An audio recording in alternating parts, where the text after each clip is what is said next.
Hi everyone, I am Abdul from AM Graphix. Today in this video, I will show you how to create a handbag mockup in Photoshop. So let's get started.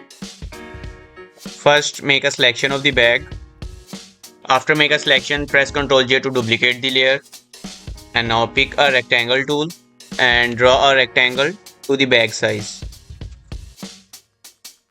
And convert it into smart object. Now create a clipping mask and change that blend mode to multiply. Double click on smart object icon.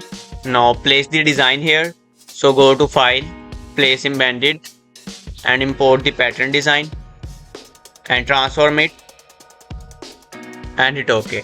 Now press Ctrl S to save and close this tab. Go to blending options.